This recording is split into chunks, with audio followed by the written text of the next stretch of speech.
Fala jovens, tudo bem? Everton Ramos aqui para mais uma aula de VBA. Na aula de hoje eu quero comentar com vocês sobre tipos definidos pelo usuário ou estrutura de dados em outras linguagens de programação. Esse é um assunto muito importante, o vídeo vai ser bem curtinho, mas eu acho que é muito legal passar isso para vocês porque é uma coisa que vocês vão usar muito no dia a dia de vocês. O que é isso? É como se fosse uma criação de uma tabela virtual na memória. Com esses tipos definidos pelo usuário ou estrutura de dados, né? Em outras linguagens de programação, você consegue criar, por exemplo, um tipo, em vez de usar string, ou inteiro, ou decimal, a gente consegue criar, por exemplo, sei lá, estrutura cliente. Dentro dessa estrutura cliente, a gente consegue criar variáveis dentro dela. Então vai ser, por exemplo, uma variável cadastro de clientes. Lá dentro você consegue fazer, dentro dela, espaços na memória para colocar o nome do cliente, o CPF do cliente, e-mail, entre outros. E com isso você consegue trabalhar na memória, o que é muito mais rápido do que você ficar usando a planilha.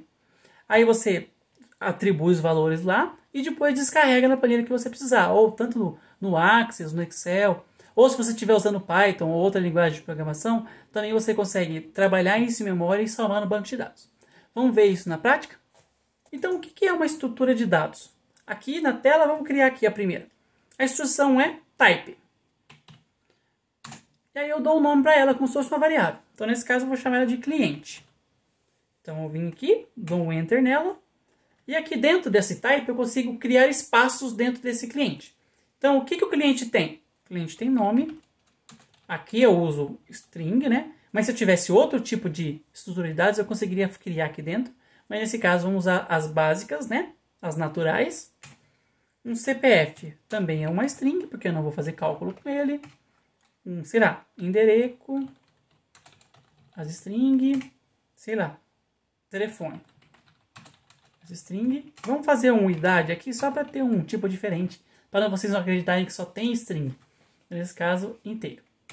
Como é que eu termino aqui a atribuição do cliente, então, desse tipo de estrutura de dados? Eu coloco end type. Perfeito? Então, a partir de agora, se eu criar variáveis do tipo cliente, essas variáveis vão herdar todas essas variáveis junto dentro dessa própria variável. E o legal também é que a gente consegue criar vetores e matrizes também com esse tipo personalizado. Então, por exemplo, eu consigo criar uma matriz, sei lá, de 50 espaços, e dentro dessa matriz eu consigo fazer 15, 20 espaços para cada um desses 50. É muito legal, porque você consegue meio que visualizar melhor essa tabela. Então, quando você vê uma matriz com, sei lá, 200 itens, e você não tem uma explicação de o que é cada campo, fica um pouco complicado de entender o que está acontecendo ali. Mas quando você usa esse tipo definido, você consegue saber que, beleza, então na posição 1 eu tenho o nome, o CPF, entre outros. Na posição 2 também, 3 e assim por diante. Então você consegue separar, segmentar melhor suas variáveis, né? Então beleza, voltando aqui. Então eu tenho um tipo de cliente aqui que eu criei. Esse tipo só vai funcionar dentro do meu módulo, né? Se eu criar um módulo novo, esse tipo não vai funcionar, apenas aqui dentro. Então, para que essa variável funcione em mais de um módulo, eu tenho que atribuir a função aqui, ó, public, antes desse tipo. Então, public type vai funcionar em todos os módulos da minha planilha. Se eu tirar, assim como uma variável de módulo, ela vai funcionar só dentro desse módulo. Nesse caso, como é teste, né? Vamos fazer um subteste aqui. Aí dentro desse sub, como é que eu faço para criar uma variável desse tipo? Bem simples, eu posso fazer um D, sei lá, cadcli e as cliente. Vai aparecer aqui agora a opção cliente. Então, acabei de criar uma variável. Então, o legal é que vocês vão ver agora aqui, ó. Quando eu colocar cadcli, ponto, quando eu apertar ponto, ele vai mostrar para mim todas as variáveis que estão dentro desse tipo. Então, montei uma estrutura mesmo. Eu tenho uma tabela aqui, ó. Eu tenho a tabela chamada de cadastro de cliente, com uma linha só, como é uma variável só, não é uma lista, não é um vetor, só vai ter uma linha. E dentro desse eu consigo atribuir valores. Por exemplo, nome, Everton, cadcli.cpf, 1, 2, 3, 4, 5, 6, 7, 8, 9. E assim por diante. A gente vai atribuindo valores. E para resgatar, por exemplo, range a1.value. Aí na hora que eu for buscar essa variável para descarregar ela na planilha, eu uso também cadcli.nome, por exemplo. Ele vai pegar e vai jogar aqui dentro da minha range 1, quando eu apertar play. Então, certinho, exatamente. Como é que a gente faz para trabalhar com matrizes nesse caso? Vamos apagar tudo aqui. Então, eu vou criar aqui um vetor com 5 espaços. Então, agora, a minha tabela CAD-CLI vai ter 5 linhas. Na verdade, 6, né? Porque começa com 0. Então, se eu fizer um for lbound CAD-CLI to ubound CAD-CLI.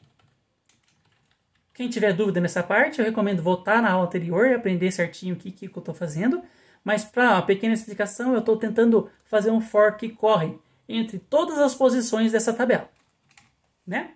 Lower bound inicial e o bound a última posição dentro da minha tabela. Que na verdade chamamos de tabela, mas é um vetor, né? Então, next. Então, se eu pegar aqui e para cada ciclo dessa tabela, eu não sou obrigado a alimentar todos esses campos. Apenas o campo que eu quiser. Então, o que pode acontecer de não alimentar é quando você for descarregar e tiver valores em branco, né? Mas você não é obrigado. Então, nesse caso, eu vou alimentar só a variável idade. Então, eu vou pegar CAD-CLI. Aqui eu tenho que passar o i, né? Para saber a posição exata. Ponto idade. Tá vendo? Eu estou mexendo dentro da estrutura dela. Então, aqui eu vou colocar i mais 20. E vamos fazer o quê? Vamos fazer essa mesma estrutura agora aqui. E descarregar o CAD-CLI aqui, ó. Dentro do meu range. Exatamente igual a gente fez na aula passada. Só para vocês verem eu usando essa estrutura de dados aqui no dia a dia. Então, mais um aqui, né? Porque eu não quero... Não tem a linha 0, tem a linha 1. E quando eu apertar play, o que aconteceu de erro?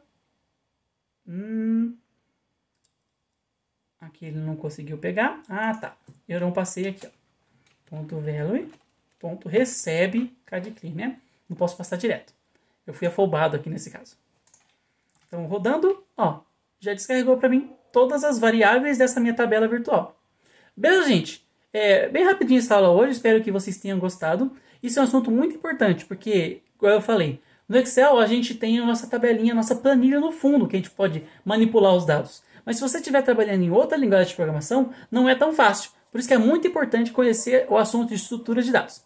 Beleza? Se você gostou, clica aqui no gostei, compartilha com seus amigos. E se você tem interesse de aprender mais sobre sistema, ciência de dados, peço que se inscreva no canal e ative o sininho. Valeu, gente!